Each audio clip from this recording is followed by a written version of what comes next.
श्री स्वामी समर्थ. तुम्हा सगळ्यांच्या आपल्या स्वामी सूत्र चॅनलवर मनापासून स्वागत. स्वामी भक्त हो, आज पुन्हा एकदा तुमच्यासाठी नवीन व्हिडिओ घेऊन आलेले आहे.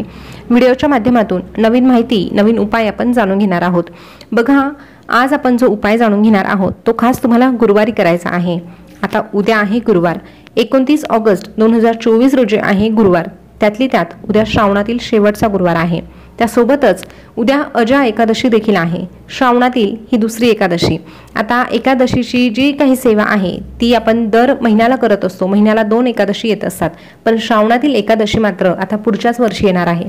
त्यामुळे उद्या एकादशीच्या सेवा आपल्याला करायच्या आहे. श्रावणातील हा शेवटचा गुरुवार असल्यामुळे त्याही सेवा करायच्या आहे. त्याविषयीचा एक व्हिडिओ ऑलरेडी आपल्या चॅनलवर आलेला आहे. तो व्हिडिओ तुम्ही संपूर्ण बघू शकतात. त्या प्रकारे तुम्ही काही उपाय आणि काही सेवा केल्या तर निश्चितच तुमच्या सांसारिक आर्थिक अडचणी सुटण्यासाठी तुम्हाला मदत मिळेल. आता आज आपण जो उपाय जाणून घेणार आहोत तो खास फक्त आणि फक्त लक्ष्मी प्राप्तीसाठी आहे किंवा दारिद्र्य संपण्यासाठी आहे.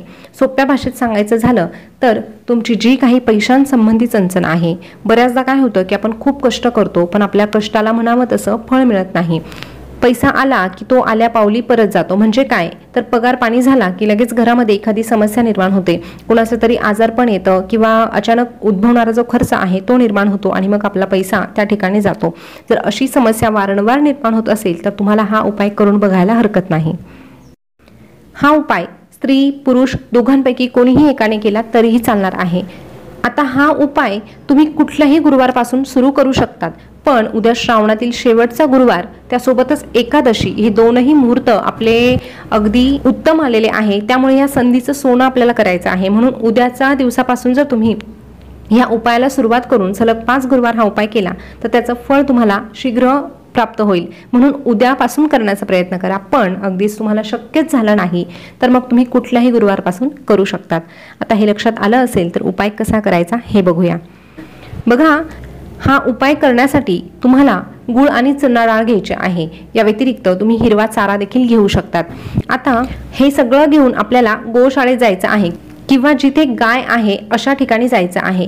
बऱ्याच केंद्रांच्या ठिकाणी देखील गाय आता ठेवण्यात येते. तुमच्या केंद्राकडे आहे की नाही माहीत नाही, परंतु बऱ्याच केंद्रांमध्ये आता गाय बघायला मिळते. जर तशी सोय तुमच्या केंद्रामध्ये असेल किंवा त्या ठिकाणी गाय असेल किंवा तुमच्या घराजवळ किंवा तुमच्या गावात तुमच्या शहरात जर गोशाळा असेल तर तिथे जाऊन तुम्ही हा उपाय केला तरीही चालेल.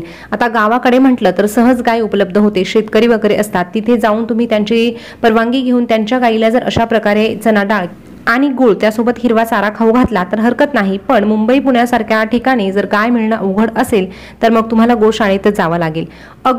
अगदीच तेही शक्य झालं नाही तर शेवटचा पर्याय, जर तुमच्या देवघरामध्ये गाय वासरू असेल तर त्या ठिकाणी तुम्हाला या वस्तू ठेवायच्या आहे. पण हे कधी, जेव्हा तुम्हाला गायच उपलब्ध होणार नाही तेव्हा.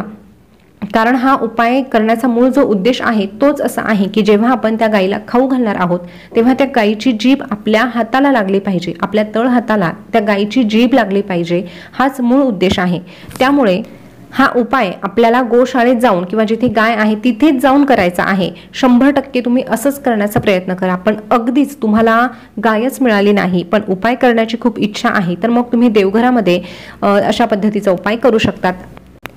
आता बघा, हा उपाय का म्हणून करायचा तर बघा, गायीमध्ये 33 कोटी देवदेवतांचा वास असतो हे आपल्या सगळ्यांना ठाऊक आहे.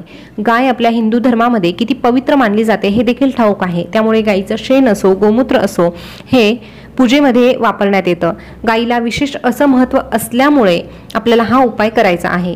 आता जेव्हा आपण गायीला अशा प्रकारे चणा डाळ आणि गूळ खाऊ घालणार आहोत किंवा हिरवा चारा खाऊ घालणार आहोत तेव्हा जेव्हा गायीची जीभ आपल्या उजव्या हाताच्या तळ हाताला लागणार आहे तेव्हा आपल्या हातावरील दुर्भाग्याच्या रेषा पुसल्या जातात आणि आपलं भाग्य उजळू लागतं असं म्हटलं जातं.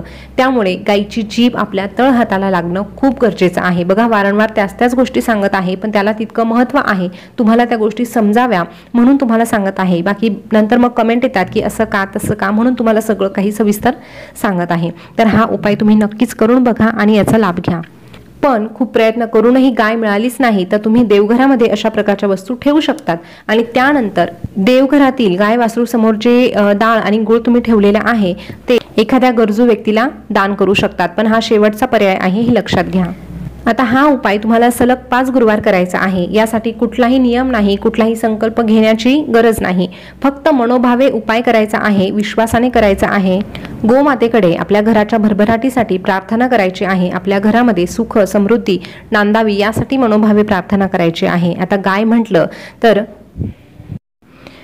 दत्त महाराजांचा त्या गायीमध्ये वास असतो। दत्त महाराजांचा तुम्ही कधी फोटो बघितला तर दत्त महाराजांच्या फोटोमध्ये नेहमी तुम्हाला गाय बघायला मिळते। या व्यतिरिक्त स्वामी महाराजांची देखील ह्या मुक्या जनावरांवर खूप माया होती, त्यामुळे आपण जितकं या मुक्या जनावरांचं करणार आहोत तितका भरभरून आशीर्वाद आपल्याला आपल्या स्वामी महाराजांचा देखील मिळणार आहे। आता जेव्हा तुम्ही गोशाळेत जाणार आहात किंवा तुमच्या ओळखीचे कोणी शेतकरी वगैरे असतील तिथे जाणार आहात तर बघा, मुके प्राणी म्हटलं त्यांचा काहीही भरोसा नाही, त्यामुळे त्यांची ती गाय आहे त्यांना सोबतीला घेऊन त्या ठिकाणी जायचं आहे। का तर काहीही अपघात होता कामा नये म्हणून त्यांच्या सोबतीने जायचं आहे आणि मग त्यांच्या सोबतीनेच आपल्याला हा उपाय करायचा आहे, जेणेकरून तुम्हालाही काही नुकसान होणार नाही। ही विशेष काळजी तुम्ही घ्यायची आहे।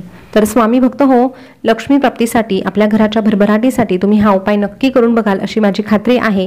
याविषयी जर तुम्हाला अजूनही काही शंका असतील तर तुम्ही कमेंट करून नक्कीच विचारा। त्यासोबतच या अगोदरचा जो व्हिडिओ आपण आपल्या चॅनलवर अपलोड केलेला आहे तो देखील बघा आणि त्या प्रकारे देखील उपाय करण्याचा प्रयत्न करा। आजची माहिती तुम्हाला कशी वाटली हे कमेंटमध्ये नक्की कळवा। अशीच नवनवीन माहिती तुम्हाला जाणून घ्यायला आवडत असेल तर आपल्या स्वामी सूत्र चॅनलला सबस्क्राईब आवर्जून करा। त्यासोबतच शेजारचं बेल बटन प्रेस करायला विसरू नका, जेणेकरून नवीन आलेला व्हिडिओ सगळ्यात अगोदर तुमच्यापर्यंत पोहोचेल। पुन्हा भेटूया नवीन व्हिडिओ सोबत नवीन माहिती घेऊन। तोपर्यंत बोलत रहा श्री स्वामी समर्थ, जय जय स्वामी समर्थ। श्री स्वामी समर्थ, जय जय स्वामी समर्थ। धन्यवाद।